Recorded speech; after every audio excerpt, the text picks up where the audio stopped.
മാഷെ good morning. Morning. മാഷെ, 2-3 കാര്യങ്ങൾ ചേർത്തുകൊണ്ടാണ് എനിക്ക് ഒറ്റ ചോദ്യം ചോദിക്കാനുള്ളത്. അതായത് അഫ്ഗാനിസ്ഥാനിൽ പാകിസ്ഥാൻ എയർ സ്ട്രൈക്ക് നടത്തിയിട്ടുണ്ട്. അപ്പോൾ അഫ്ഗാനിസ്ഥാനിൽ പാകിസ്ഥാൻ എയർ സ്ട്രൈക്ക് നടത്തണമെന്നുണ്ടെങ്കിൽ സ്വാഭാവികമായിട്ടും അത് അമേരിക്കയുടെ പിന്തുണയോടുകൂടിയാണ് എന്നാണ് എനിക്ക് മനസ്സിലാക്കാൻ പറ്റുന്നത്. മറ്റൊരു കാര്യം, മറ്റൊരു ഭാഗത്ത്, നമ്മുടെ രാജ്യത്തിൻ്റെ മറ്റൊരു ഭാഗത്ത് ജപ്പാനും ചൈനയും തായ്വാനും തമ്മിലുള്ള സംഘർഷം മുറുകി വരികയും ചെയ്യുന്നുണ്ട്. അപ്പോൾ രണ്ട് ഭാഗങ്ങളിൽ നിന്നുകൊണ്ട് ഇന്ത്യയെ ബാധിക്കുന്ന പ്രശ്നം തന്നെയാണ്. അതായത് താലിബാൻ പറഞ്ഞത് അസിമുനീറിനെ ഇന്ത്യയുടെ അറ്റത്ത് വരെ ഓടിച്ചിട്ട് ശരിയാക്കി കളയും എന്നുള്ളതാണ്. അപ്പോൾ ഓടിച്ചിട്ട് അറ്റം വരെ എത്തിക്കണമെന്നുണ്ടെങ്കിൽ എങ്ങനെയും ഇന്ത്യക്ക് അനുകൂലമായ രീതിയിലാണ് ആ ഒരു സംസാരം വരുന്നത്. മറ്റൊരു കാര്യം എന്ന് പറയുന്നത് ചെങ്കോട്ട സ്ഫോടനമൊക്കെ നടന്നതുകൊണ്ട് തന്നെ ആണെന്ന് പറയപ്പെടുന്നു ബെഞ്ചമിൻ നെതന്യാഹു, ഇസ്രായേൽ പ്രധാനമന്ത്രി, അദ്ദേഹത്തിൻ്റെ വരവ് മാറ്റിവെച്ചിരിക്കുന്നു. അപ്പോൾ ഇത്രയും സംഘർഷഭരിതമായിട്ടുള്ള സാഹചര്യങ്ങൾ നിലനിൽക്കുന്നുണ്ട്. ഇതിനിടയിൽ ഒരു പ്രധാനപ്പെട്ട വ്യക്തിയുടെ വരവ് മാറ്റിവെച്ചിരിക്കുന്നു എന്നുള്ള ഒരു വാർത്തയും വരുന്നുണ്ട്. ഇതെങ്ങനെയാണ് നമ്മൾ കൂട്ടിച്ചേർത്ത് വായിക്കുക?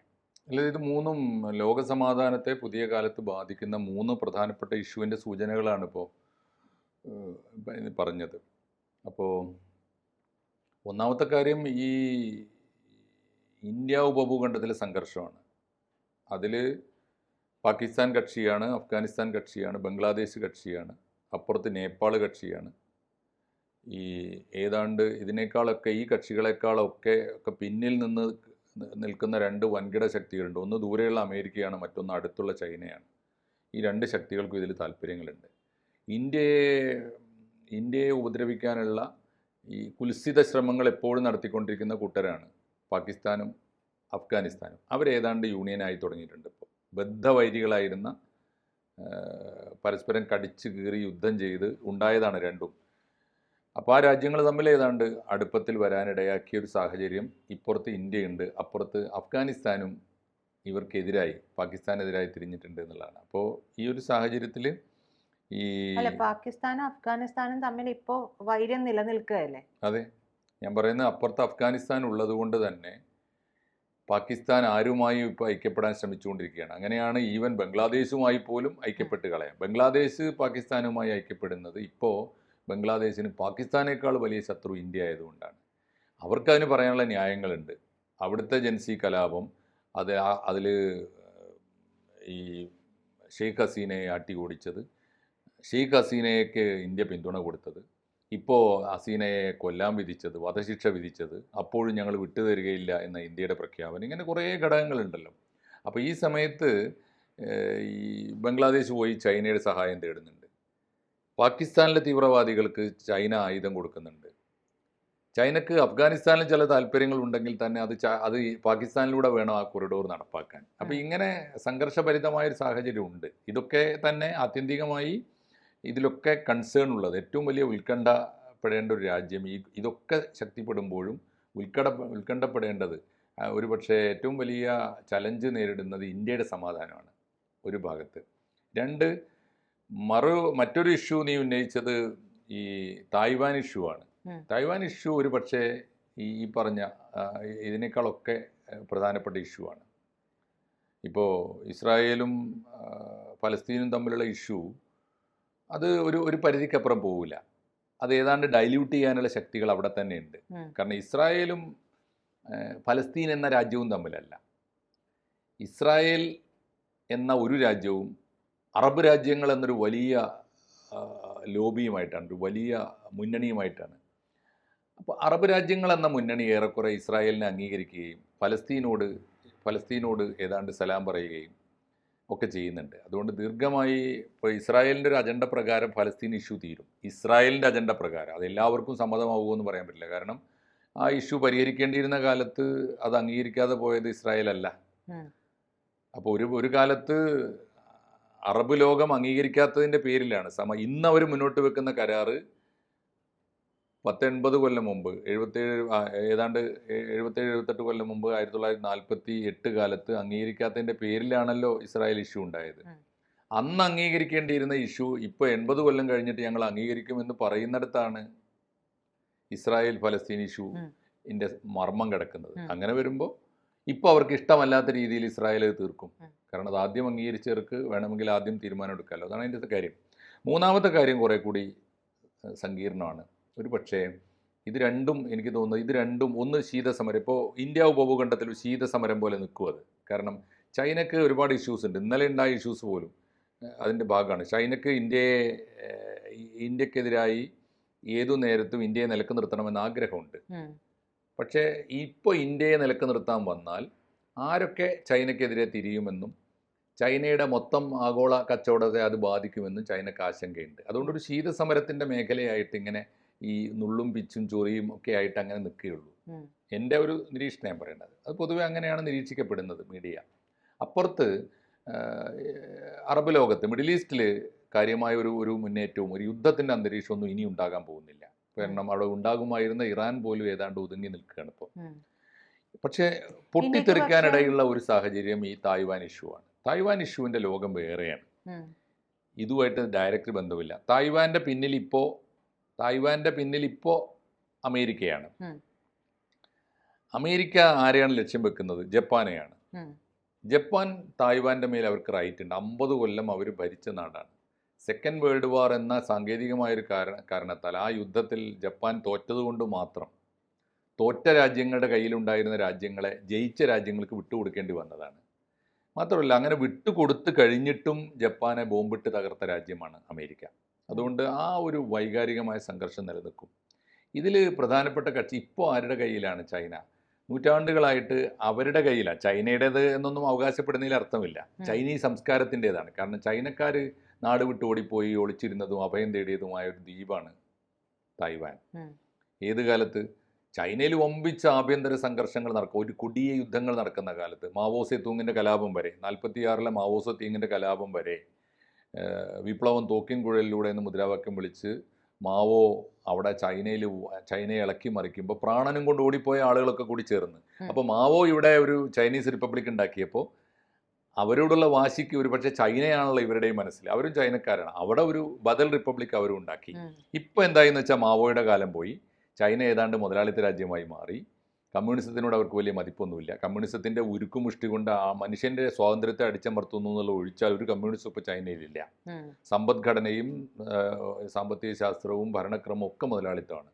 അപ്പോൾ ചൈനക്ക് പഴയ ചൈന കൂടി എന്നുവെച്ചാൽ തായ്വാൻ കൂടി ചൈനയാണെന്നും ചൈനയോട് അറ്റാച്ച് ചെയ്യണമെന്നും ചൈനക്ക് ആഗ്രഹമുണ്ട്. അതിൻ്റെ ആഗ്രഹം വേറൊന്നുകൊണ്ട് വെറുതെ ഒന്നുമല്ല, വെറുതെ മോഹിക്കുന്നതല്ല. തായ്വാൻ ഇപ്പോൾ ലോക വ്യാപാരത്തിൻ്റെ മർമ്മപ്രധാനമായ ഒരു കേന്ദ്രമാണ്. തായ്വാൻ്റെ ഒരു കൊടി തടഞ്ഞു വെച്ചാൽ വൻകരകൾ തമ്മിലുള്ള വ്യാപാരത്തെ അത് ബാധിക്കും. ചൈനക്കിപ്പോൾ ലോകം പിടിച്ചെടുക്കൊന്നും വേണ്ട, ലോകം മുഴുവൻ കച്ചവടം ചെയ്താൽ മതി.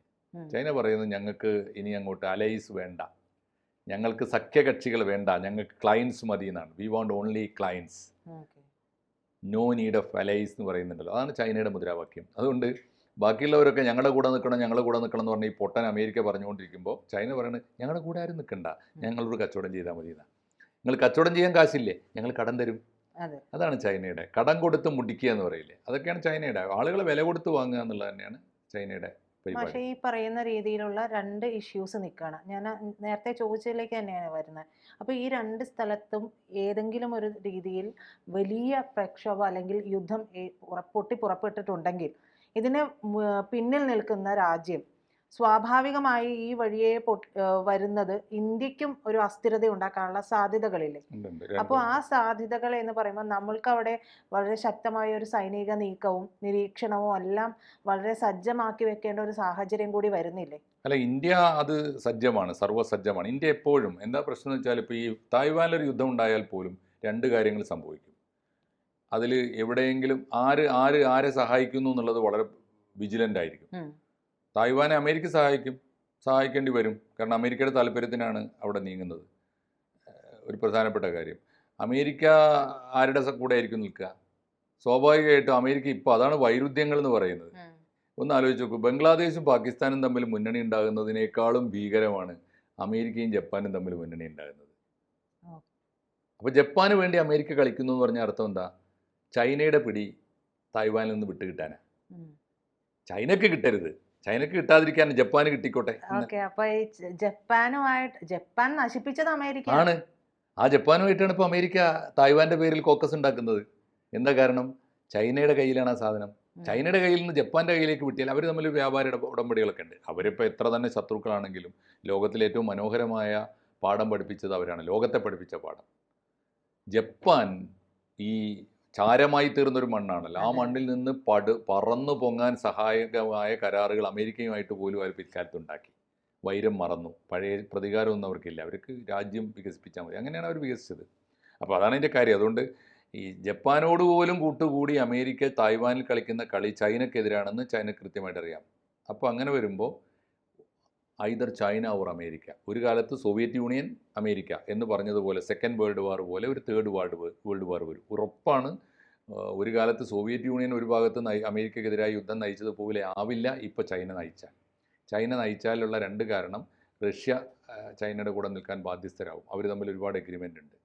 പിന്നെ അപ്പുറത്ത് അമേരിക്ക ആയതുകൊണ്ട് തന്നെ അവർ ഇപ്പുറത്ത് നിൽക്കുകയും ചെയ്യും. വേറൊന്ന്, ജപ്പാൻ അമേരിക്കയുടെ കൂടെ നിൽക്കാൻ ഈ കേസിൽ നിർബന്ധിതരാകും. അതാണ് ആഗോള രാഷ്ട്ര സമുച്ചയങ്ങൾ തമ്മിലുണ്ടാകാവുന്ന വലിയ ബന്ധങ്ങൾ, വലിയ മാറ്റം വരും. അതാണ് സംഭവിക്കാൻ പോകുന്നത്. അതുകൊണ്ട് ഇതിലെവിടെ നിൽക്കുന്നു നോക്കും. അപ്പോൾ നമ്മൾ ജപ്പാനെ സഹായിക്കാൻ തീരുമാനിച്ചാൽ ചൈന നേർക്കുനേരെ നമ്മളെ കിട്ടിയ അവസരം ആക്രമിക്കും, അപ്പോൾ തിരിച്ചടിക്കേണ്ടി വരും. അതൊന്ന്. അതല്ല, നമ്മൾ ചൈനയോട് ഒന്ന് സോഫ്റ്റായി എന്ന് വിചാരിച്ചോ, തായ്വാൻ അല്ലേ, പരമ്പരാഗതമായിട്ട് അവൻ്റെ സംസ്കാരമല്ലേ, അവിടെ ഇരുന്നോട്ടേ നമ്മൾ തീരുമാനിച്ചാലോ, അപ്പോൾ അമേരിക്ക ഇവിടെ സ്ക്രൂ ചെയ്ത് വെച്ച രണ്ട് പേരുണ്ട്, അപ്പുറത്തും ഇപ്പുറത്തും. അപ്പുറത്ത് ബംഗ്ലാദേശുണ്ട്, ഇപ്പുറത്ത് പാകിസ്ഥാനുണ്ട്. ഇത് ഇന്ത്യക്കെതിരായിട്ട് വരും. അതാണ് ഇത് അപകടം പിടിച്ചൊരു ദശാസന്ധിയിലേക്കാണ് പോകുന്നത്. പക്ഷെ അപ്പോഴും ഞാൻ പ്രതീക്ഷിക്കുന്നത് ഇതിനകത്ത് മധ്യസ്ഥനാവാനും ഒരാൾക്കേ പറ്റൂ, അത് ഇന്ത്യക്കാണ്. കാരണം രണ്ട് കോഡിലുണ്ട് ഇന്ത്യ, ഇതിലൊക്കെ ഉണ്ടല്ലോ. ഇന്ത്യക്ക് ഇവരോടൊക്കെ ബായി ബന്ധങ്ങളുണ്ട്. രണ്ടു കൂട്ടരോടും കരാറുമുണ്ട്. അമേരിക്കയുമായി സൈനിക കരാറുണ്ട്, റഷ്യയുമായി നല്ല വ്യാപാര കരാറുകളുണ്ട്, ചൈനയുമായി നല്ല കരാറുകളുണ്ട്, ഇവരൊക്കെ ആയിട്ട് നല്ല ബന്ധമുണ്ട്. അപ്പോൾ വേണമെങ്കിൽ ഒരു സമാധാനത്തിൻ്റെ മാർഗത്തിലേക്ക് ഒരു ഉഭയകക്ഷി ചർച്ചയിലൂടെ, എന്താ പ്രശ്നം എന്ന് വെച്ചാൽ ഇതിനകത്തൊന്നും പരിഹാരമില്ല. ഇപ്പോൾ തായ്വാൻ വീതം വെച്ചിട്ട് രണ്ടു കൂട്ടർക്ക് കൊടുക്കാൻ പറ്റില്ല, ചെറിയൊരു ദ്വീപാണ്. അപ്പോൾ അത് വിട്ടുകൊടുക്കുക എന്നുള്ള ഇതിന് എന്തായാലും ഇപ്പോൾ ചൈന തയ്യാറാവില്ല. വിട്ട് കിട്ടണം എന്നൊരു ആവശ്യം വന്നു കഴിഞ്ഞാൽ, കാരണം ജപ്പാൻ പാർലമെന്റ് പാസ്സാക്കിയിട്ടുണ്ട്, അവിടെ തങ്കച്ചിയാണ്, അവർ ഒരു ചില്ലറക്കാരിയല്ല, തകൈച്ചി സനായ തകൈച്ചി, അവർ ഭയങ്കര സ്ട്രോങ് ആണ്, ആണുങ്ങൾ ഭരിച്ച പോലെ അല്ല. അതുകൊണ്ട് എന്ത് വില കൊടുത്തും നമ്മൾ തായ്വാൻ നേടിയിരിക്കും എന്നവർ പ്രഖ്യാപിച്ചിട്ടുണ്ട്. അപ്പോൾ അവർക്കും മുന്നോട്ട് പോകാൻ പറ്റില്ല. അതാണ് ഞാൻ പറയുന്നത്, നമ്മൾ കണ്ടിട്ടുള്ള സമീപകാലത്ത് നമ്മൾ ഒരു കൊല്ലമായിട്ട് നമ്മൾ ചർച്ച ചെയ്യുന്ന ഒട്ടേറെ ആഗോള പ്രശ്നങ്ങളിൽ നിർണായകമായ ദശാസന്ധിയിലേക്ക് പോകുന്നത് തായ്വാനാണ്. അതൊരു ആഗോള യുദ്ധത്തിന്, ഒരു മൂന്നാം ലോക മഹായുദ്ധത്തിന് തന്നെ കാരണമായേക്കുമെന്ന് ഇപ്പോഴും നമുക്ക് ശങ്കിക്കണം.